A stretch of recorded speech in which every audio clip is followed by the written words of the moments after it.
ang sinimula nito, yung confidential funds na tinanggal. Kaya tahasan nating sinasabi, yung statement ni Inday po, baseless po. Dala lang ng kanyang galit. VP Sara Duterte laments Philippines sorry state, we deserve better. Dito niya siniraan yung ating gobyerno. Naging parte siya ng administrasyon, mga kababayan, ng UNITIM. Binigyan siya ng trabaho as DepEd Secretary. Hindi man niya nagawa yung trabaho.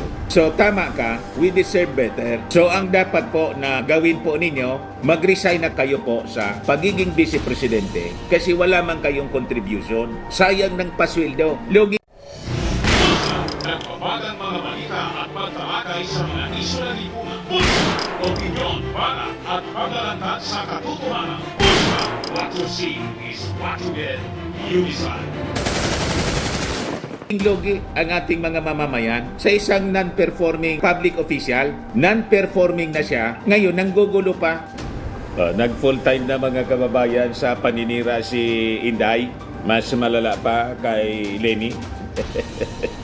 Wala kasing ginagawa. Mas okay pa nga si Lenny, mga kababayan nung panahon. May ginagawa kahit kunti. Pero si Inday, mga kababayan, wala nang ginagawa. Naninira pa. At ang mas matindi, dinesignate niya yung sarili niya as, inappoint niya yung sarili niya as designated survivor na ang objective po, to make over. Di ba? Si Lenny noon, wala man ganyan. Sige lang ang batikos noon ni Lenny, pero walang intention to destabilize the government. Pero ngayon, mas matindi, mga kababayan. At saka si Lenny noon, hindi back up ng China. Ito, mga kababayan, yung latest na statement na pinalabas ni Inday. Sabi dito sa report ng Manila Bulletin, VP Sara Duterte laments Philippines sorry state, we deserve better. Ang ibig niyang sabihin siguro ng we deserve better po, siya yung mas magaling kaysa sa ating Pangulong Bongbong. Malabo po. Malabo pa sa sabaw ng pusit, mga kababayan. So yan po ang kanyang pinalabas. Official statement po siya. Mensahe para sa aking mga kapatid na Muslim. Office of the Vice President. Dito niya siniraan yung ating gobyerno as if may maganda siyang contribution. Naging parte siya ng administrasyon, mga kababayan, ng UNITIM. Binigyan siya ng trabaho, ng assignment as DepEd Secretary. Hindi man niya nagawa yung trabaho. Ngayon, may lakas ng loob, mga kababayan. She's that girl na bumati ko sa ating gobyerno at sabihin, we deserve better. Kapal talaga niya, Mr. Maravillas. Talagang makapal. Anong karapatan mo na magsalita ng ganon? Na mismong kayo po, hindi ninyo nagawa yung assignment ninyo. At ngayon, sige lang ang kobra ninyo ng sweldo. At may reklamo pa na binawasan yung kanyang security. Yun pala, mga kababayan, may naiwan pang 400 na security personnel sa kanya. Yan po.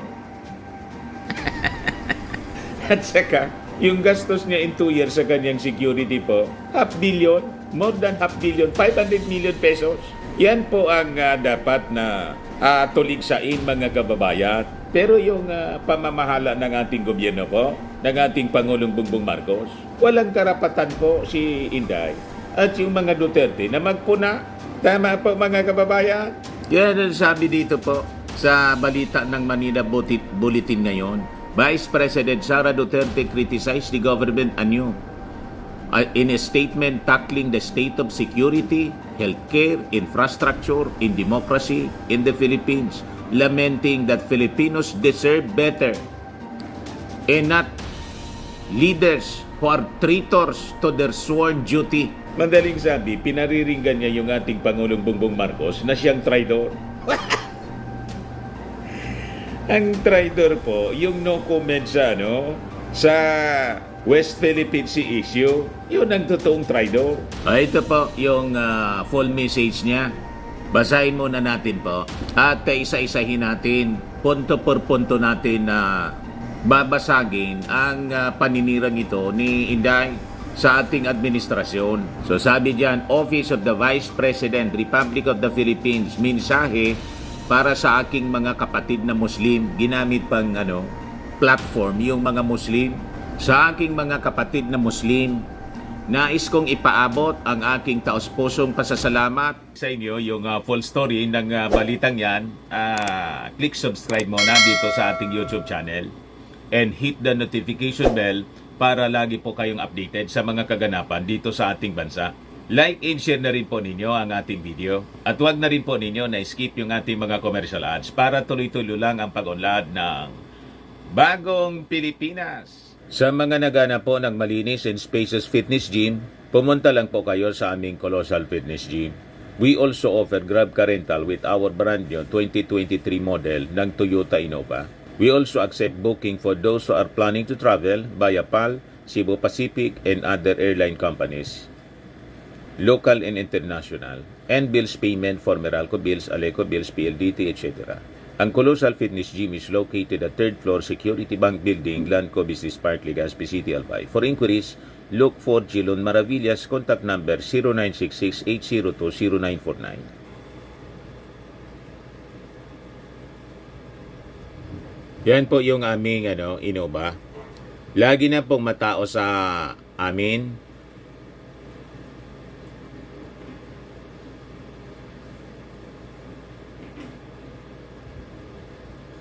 Yan po mga bagong clients namin.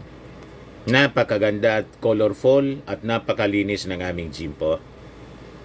Pati mga foreigners po pumupunta sa amin, mga British tourist po sila dito sa Legazpi. Na-set up na rin po yung aming mga brand new gym equipment.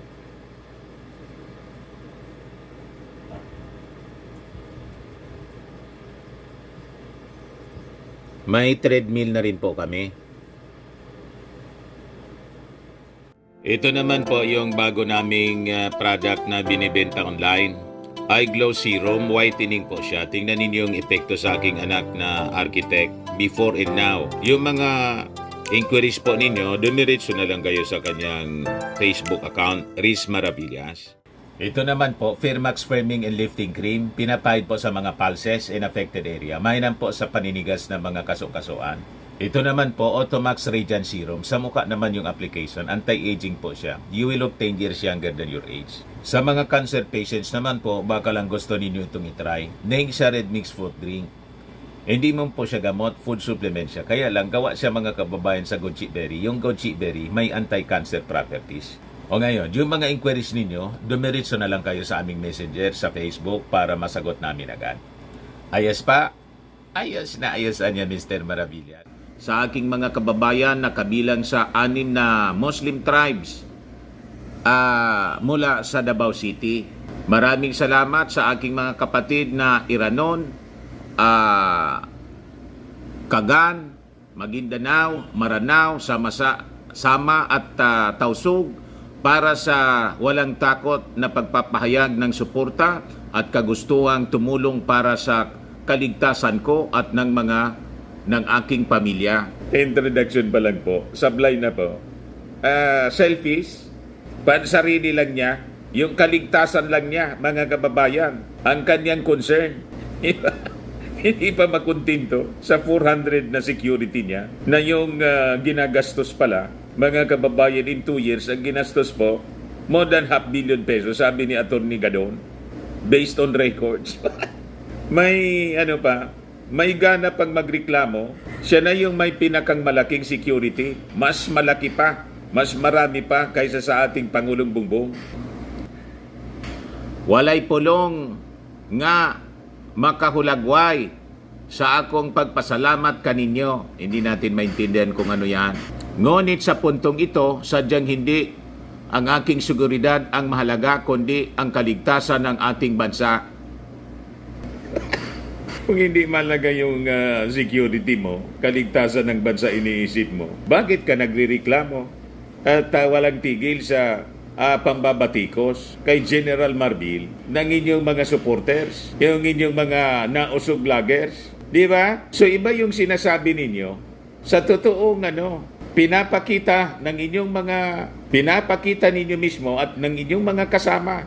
Sabi niya, ang Pilipinas ay pinamumunuan dapat ng mga taong may malasakit at kakayahan para itaguyod ang malinis na pamalaan at pagunlad ng bayan. Subalit ang Pilipinas ngayon ay pinamumunuan ng mga taong walang katapatan sa trabahong sinumpaan.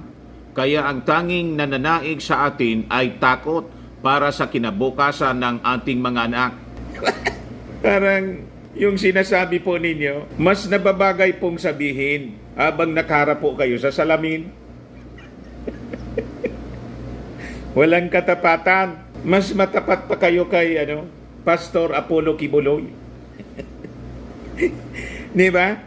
Laging may statement kayo pagdating kay Pastor Apollo Kibuloy. Kaysa sa issue sa West Philippine Sea, no comment palagi.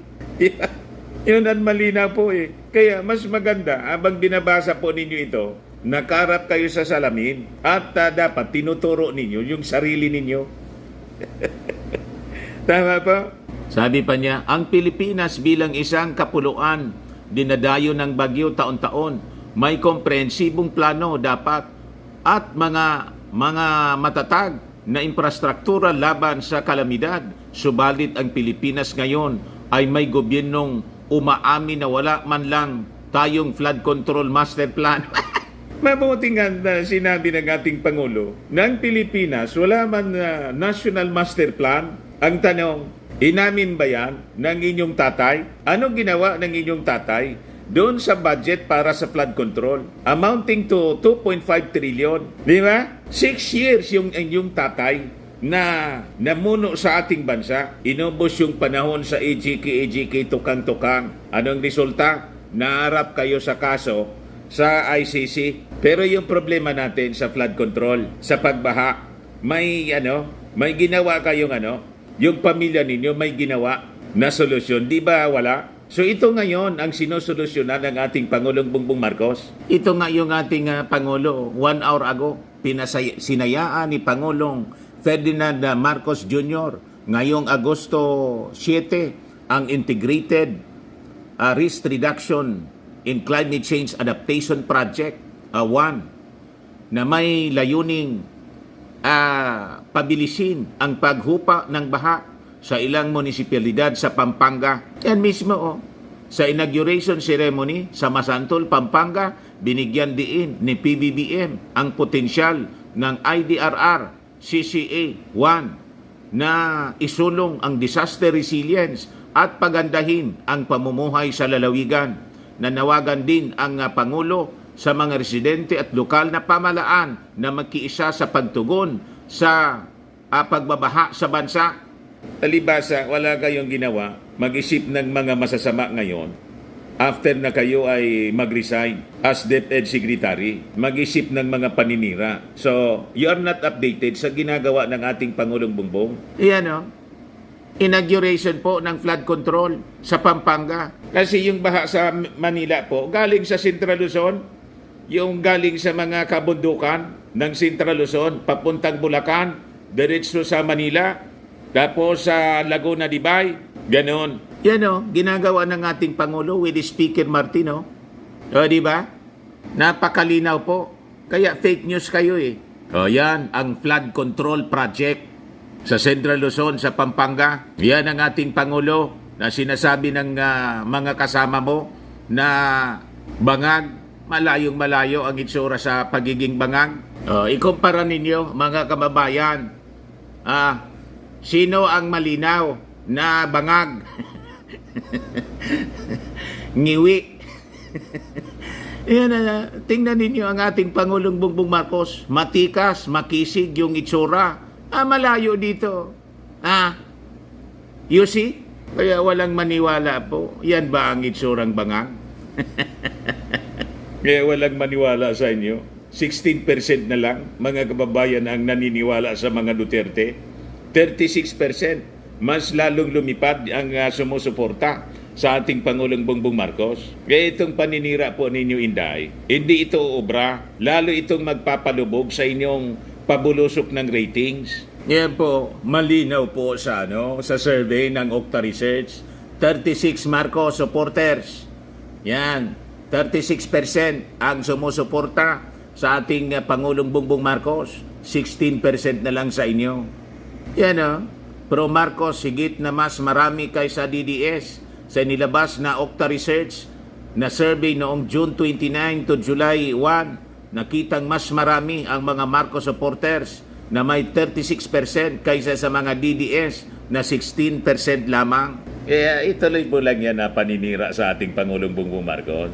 Sigurado, pagdating ng 2028, negative na po yung ratings ninyo. Ang lilipad ng ratings po, si Martin Romualdez kasi kasangga ng ating Pangulong Bongbong Marcos sa pagpapaunlad ng ating bansa. Kayo, full-time sa paninira na.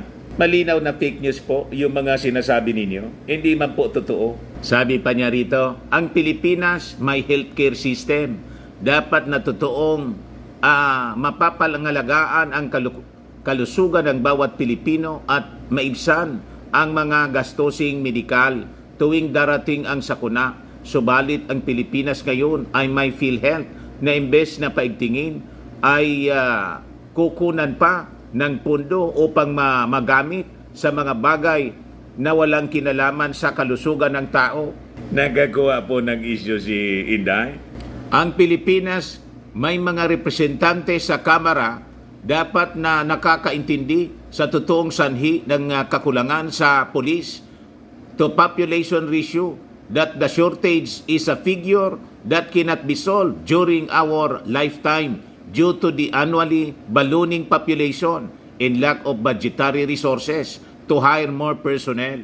Yan nga po ang rason kung bakit binawi yung 75 PNP personnel na nakadetail po sa inyo. Kasi unang-una, sabi ni PNP Director General Marbil, wala man kayong threat, pero may 389 security personnel pa rin kayo or nearly 400 military and police officers. Sabi po ni General Marbil, you see, the country should have representatives who understand that in order to fully address the shortage, there is a need to leverage available technology and leapfrog into the future where policemen are armed with the best security products that do not require their physical presence all the time. Subalit ang Pilipinas ngayon ay may representante na imbes na magpasa ng makabagong batas ay nagpupumilit sumausaw sa issue ng iba. Sablay na naman po si Inday. Kayo po ang sausaw ng sausaw sa issue na hindi man dapat ninyo pinakikialaman. Simula pa ng DepEd Secretary kayo. Kaya nga wala kayong achievement sa DepEd. Pagkatapos, noong kasagsagan ng Karina, lumipad kayo pa Germany. Hindi man lang pinagpaliban para sumaklolo sa mga lumubog sa baha, tapos tahimik kayo sa mga gawain ninyo. yung Congress po, pwedeng sausawan ang lahat ng kasi may mga committee sila. Tulad ngayon, nag-iimbestiga sila tungkol sa Pogo, tungkol sa human rights violations ng tatay ninyo, sa issue ng droga, in aid of legislation, hindi yung in aid of destabilization, tulad ng ginawa ng kaalyado ninyong senador. Pagkatapos, hindi na ipinagpatuloy yung PDEA leaks investigation. Kasi imbes na madiin yung Pangulo, ang nadurog yung testigo ninyo, si Morales. You see? O ngayon may bago na naman kayong ginagamit ang nausog group ninyo. Si Cathy Binag, sige ang panira. Kaya yung challenge natin kay Bato, ipatawag ninyo para mag-isa sa Senado. Tingnan natin kung tatayo yung kanyang testimonya. Di ba? Hindi yung pa-interview ng pa-interview, Carmaherli ka. Tapos during the investigation ng PDEA leaks kay Morales, na hindi umayon yung script, inaway ni Bato si Marlica. Binanatan kasi ni Marlica si Bato kasi hindi umayon sa kanilang script. Yung pagtatanong ni Bato, nadurog po yung testigo. O ngayon kasama na ninyo sa rally-rally ng nausog Ngayon, nang ipatigil ng ating Pangulong Bongbong Marcos yung pugo, hindi na, wala nang mga nausog rallies. Sabi ng mga observers, nawalaan niya yung daloy ng pundo. Natigil yung daloy ng pundo. Sabi niya pa, ang Pilipinas ay may airport officials. Dapat na nagsusumikap na maabot ang adikaing magkaroon tayo ng world-class facility na pinapahalagahan ang seguridad at privacy ng lahat ng pasahero, lalong-lalo na ng pagdating sa kabataan. Subalit ang Pilipinas ngayon ay may mga opisyal ng paliparan na tikom, bibig, ukol sa banta ng seguridad at hindi man lang nagsasagawa ng masusing investigasyon tuwing may banta tulad ng pagsasapubliko ng video footage, flight details at iba pang masisilang impormasyon ng mga pasahero kahit pa ang mga minor de edad. Ito yung kanyang sinasabi mga kababayan kasi may nag-share sa media ng kanyang picture na pumuposlit po outside of Philippine Area of Responsibility sa kasagsagan ng Bagyong Karina, kaya nagagalit siya. Public official po kayo. Dapat yung mga travel po ninyo, pribado po, alam ng mga mamamayang Pilipino kung saan kayo pupunta. Di ba? Bigla na lang kayong pumuslit. Kaya kayo nagagalit kasi nabuko kayo.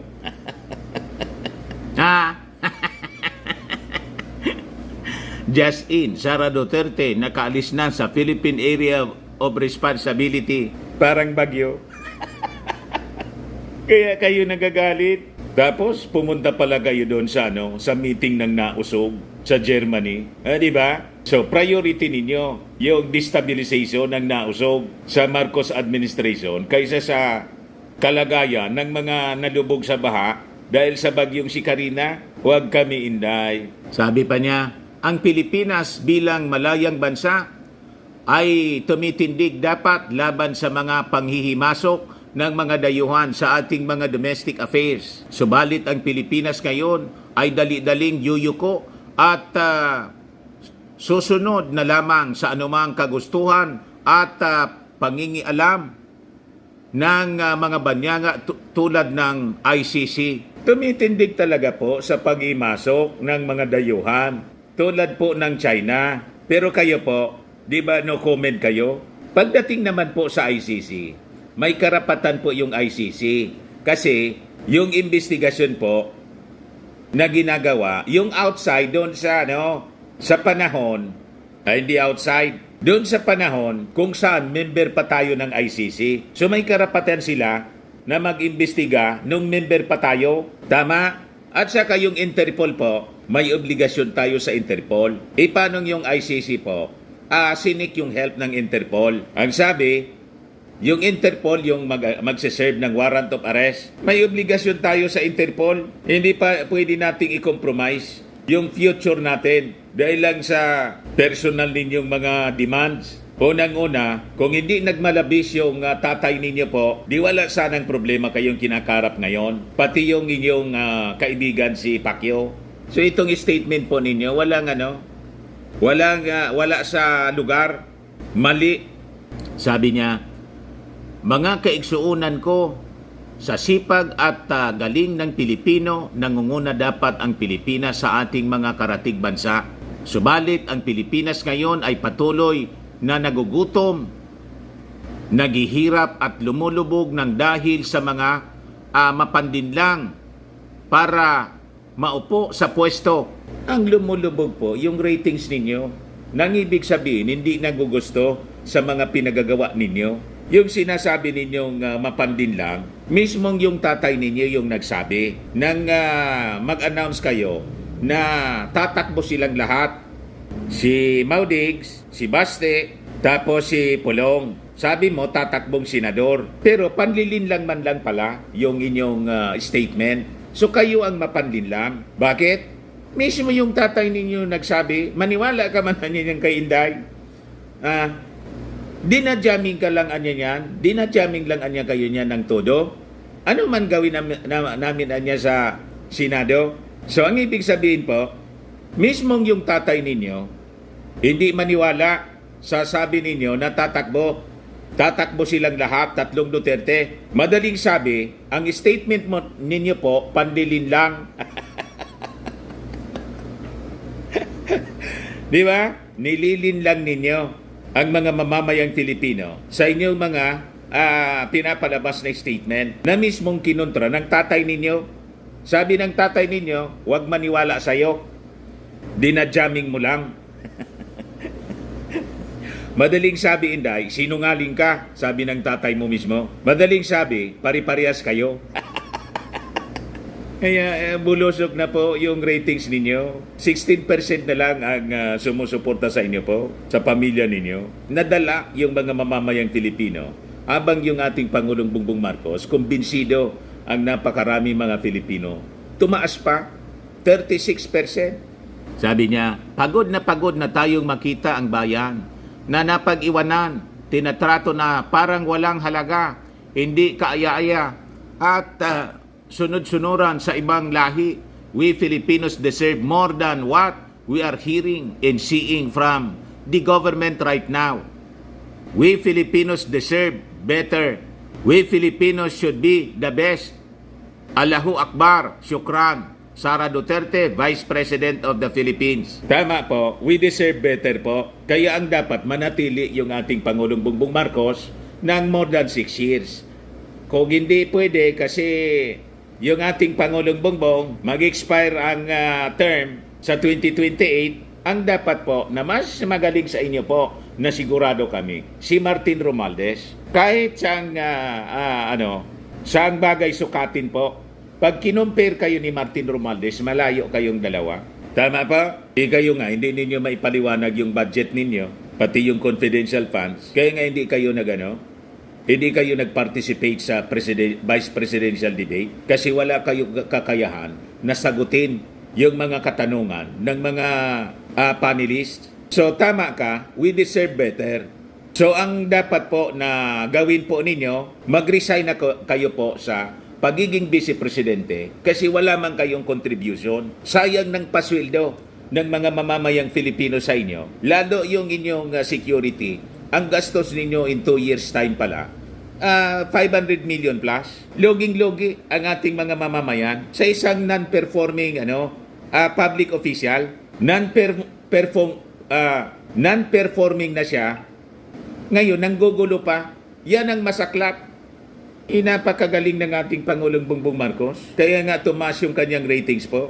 At kayo pabuloso kanyang ratings po. Ito ang ebidensya. Jobless rate down 3.1% in June. Kita ninyo, kumunti yung walang trabaho dito sa ating bansa po. 3.1% na lang in June from 4.1% in May and 4.5% in the same month last year. So nabawasan po ang mga walang trabaho.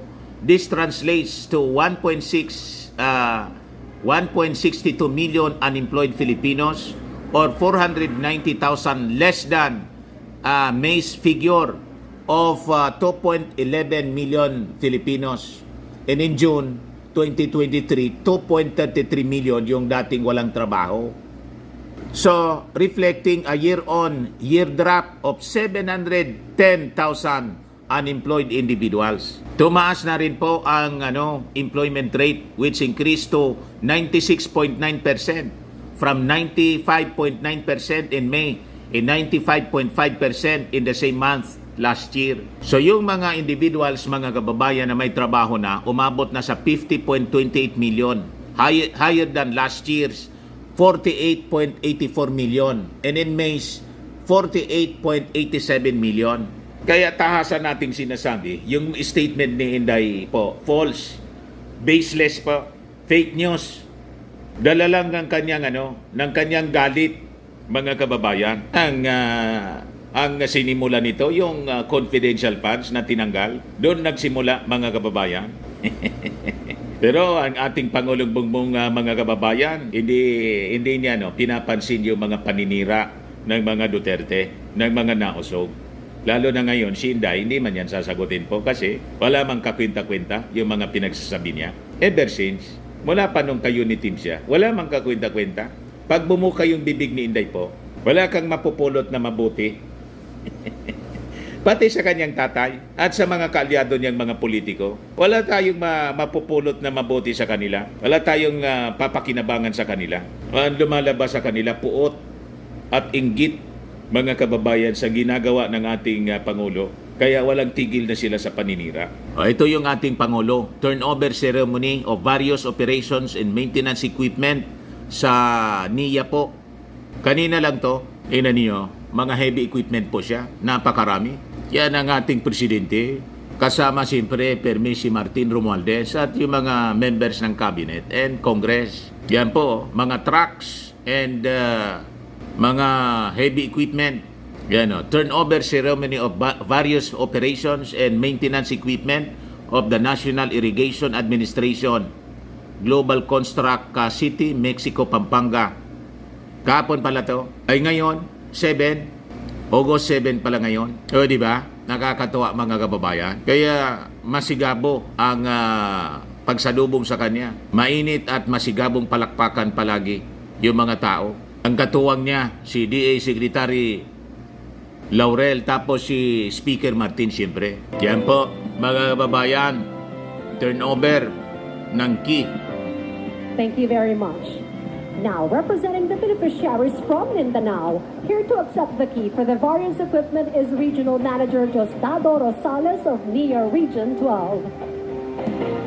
Buong Pilipinas siya po, mga kababayan. Kaya lang yung turnover ginawa doon sa Mexico, Pampanga.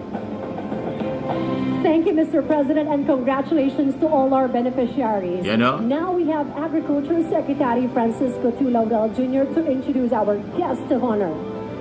Live galing po sa RTVM. President of the Republic of the Philippines, His Excellency Ferdinand R. Marcos Jr. Pakinggan natin yung ating Pangulo. Maraming salamat sa ating kalihim Napakasipag. ng Department of Agriculture, Secretary Kiko Laurel, sa iyong pagpakilala. Please magsiupo po tayo. Nandito rin po the House Speaker who was instrumental in Malayo making pong sure bangag. that the budget Tingnan niyo yung itsura, was napakakisig po. restored so that able to do this. Di ba, mga kababayan? At nagpasalamat tayo sa ating House Speaker, Speaker Martin Romualdez. Andito rin, siyempre, kailangan natin batiin ang ating NIA Administrator, Engineer Eddie Guillen. Andito rin po ang ating Pampanga Governor, Governor Delta is also here.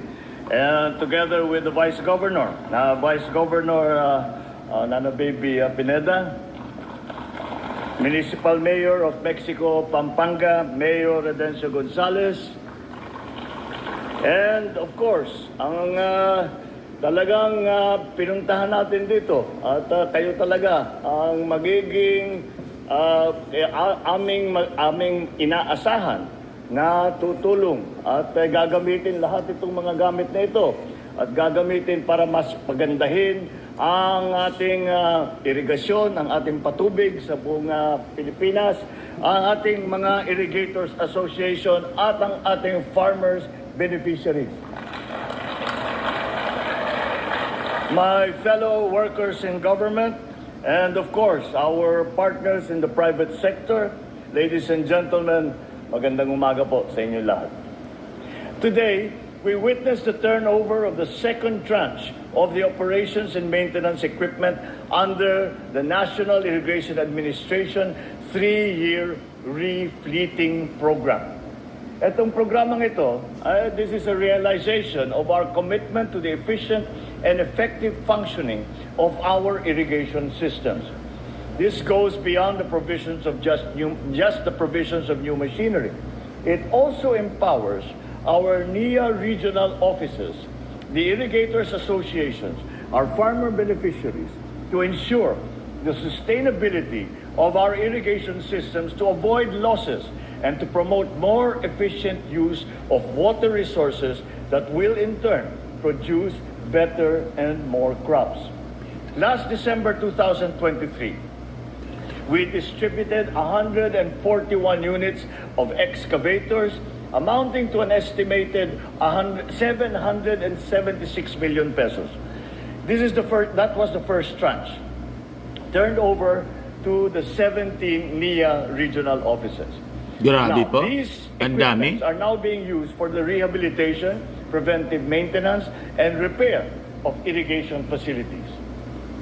Today, we distribute 148 units. of heavy 148? equipment, such as excavators, dump trucks, tractors with trailers to the NIA regional offices around the country. Tindi. By 2025, we will roll out the third tranche of equipment amounting to around 1 billion pesos. Kaya fake news si Inday po? Wala This eh. investment in our Nanira lang irrigation siya. infrastructure attests to our unwavering commitment to supporting the backbone of our economy, the agricultural sector. Through our refleeting program, we can instantly repair and build more irrigation facilities that were damaged by natural calamities, stand strong against the challenges of shifting climate change. It is Anong more walang important ginagawa now as sa many flood parts of the control? country are still recovering from the onslaught of Typhoon Karina and Buchoy. Of course, the provision of these machineries is just one of the NIA's efforts to ensure food security. Its bigger role is in the provision of water for crops through the construction and repair of irrigation facilities. Kita With ninyo? these machines and with this equipment to optimize our irrigation systems, the NIA has provided services to more than half of our national irrigation systems and communal irrigation systems. In areas where dam construction is not feasible or where there is a need to pump water to irrigate farmlands, the NIA has provided renewable energy-driven irrigation systems. We will not stop to find solutions that work for our farmers. We remain steadfast in our efforts to employ sustainable technologies to meet our irrigation needs. Sa ating mga magsasaka, saksi tayo ngayon sa isang bagong yugto sa pagsulong ng irigasyon at agrikultura sa ilalim ng isang bagong Pilipinas. Ating pinapalawig ang mga makabagong pamamaraan sa pagsasaka at sa patubig. Pinapalakas ang ugnayan sa pagitan ng ating mga magsasaka at ng pamahalaan. At binibigyan natin ng suporta ang ating mga magsasaka upang makamit ninyo ang inyong mga pangarap at adhikain. Bilang kapalit, sana po ay patuloy po kayong magpupursige upang paundarin ang inyong mga sakahan at nang sa gayon ay magbunga ng masaganang ani ang inyong mga pagsisikap. Tunay nga po na basta sama-sama mapapatagumpay natin ang kahit anumang pagsubok. Sa ating pagkakaisa, lalo pa sa ating pagpapalakas ng sektor ng agrikultura para sa kinabukasan grabe. ng ating bansa. Nais ko rin na malaman ninyo ang kailanman hindi po namin kayo pababayaan. Yan ang presidente. Habang pinauunlad Malayo at si Digong ginagawa pa. nating moderno ang sektor ng agrikultura, hindi natin kinakalimutan Lalo at si Inday. iiwanan ang bawat magsasakang Pilipino. Malayo. Patuloy po tayong naghahanap ng mga solusyon upang mapabuti ang gawaing pagsasaka at mapataas ang inyong ani at ang inyong kita. Kaya tayo po ay magtulungan upang makamit ang isang maunlad Na at nausog, masaganang hindi bagong nakikipagtulungan. Pilipinas. Ayaw Maraming salamat po. Mabuhay ang ating Cooperate. mga magsasaka. Mabuhay Sige po lang, kayo panira. lahat. Mabuhay ang bagong Pilipinas. Hindi nila masiraan yung ating Pangulong Bongbong. Imbes na bumaba po yung ratings ng Pangulo, tumaas. Yung naninira po, yun ang bumulusok. Yan po, Okta Research. 36% Marcos. Supports Marcos. 16% na lang siya ang sumusuporta kay Inday. Sa mga Duterte, hindi mga lati. O ngayon, may latest na balita ngayon po. Nag-file ng panibagong kaso. Plunder yata to. laban sa dating Pangulong Digong. Damay dito si Bongo yata, si dating Senador Antonio Trillanes. Yan po mga kababayan. 1 hour ago pa lang, Trillanes files new plunder complaint versus Duterte go over frigate deal. Pakinggan natin mga kababayan yung interview sa kanya ng mainstream media. Through inquiry dito po yung nag-publish. Ayan po, i-play natin yung balita. Po, no? Nagbigay ng specifications ang Philippine Navy na kung ano ang kailangan nila na gamit at ito ay dinaan sa bidding process, pero nung nanalo na sa bidding, biglang iniiba nung kontratista yung mga nakalagay dun sa napag-usapan. At dahil sa kanilang mga contacts, no, in this particular case, si Bongo at si Duterte, ay pinilipit nila yung kamay ng Philippine Navy para lunukin at tanggapin yung mga pabor dun sa private contractor. At nung nang pumalag yung Philippine Navy, in this case, yung dating flag officer in command, Admiral Mercado, ang ginawa ni Duterte, pinatanggal siya sa pwesto. At naglagay siya ng isang bata niya na opisyal na willing tanggapin yung anomalous na contract na yun. So yan po, yung plunder case. So ang mga respondents po, si dating Defense Secretary, Undersecretary Raimundo Ififante, former Budget Undersecretary Lloyd Christopher Lau, former Navy Chief Admiral Robert Epedrad, at 7 private individuals other than kay dating Presidente Digong saka kay Bongo. So, nagmula siya mga kababayan sa 16 billion frigate project which involved buying 2 state-of-the-art warship para sa ating Philippine Navy. It is started under the administration ni dating Pangulong Noynoy Aquino at nagpatuloy po under Duterte's leadership. The project faced controversy in late 2017 when then Navy Chief Vice Admiral Ronald Joseph Mercado was dismissed for posing for a specific brand for Combat Management Systems or CMS para dito sa frigates. These CMS were chosen by the Philippine Navy's Technical Working Group. Sabi po ni Trillanes, nagbigayan niya ng specifications ang Philippine Navy kung ano ang kailangan nila na gamit. Ito ay dinaanan niya sa bidding process, pero nung nanalo na sa bidding, biglang iniba ng kontratista yung mga nakalagay doon sa napag-usapan.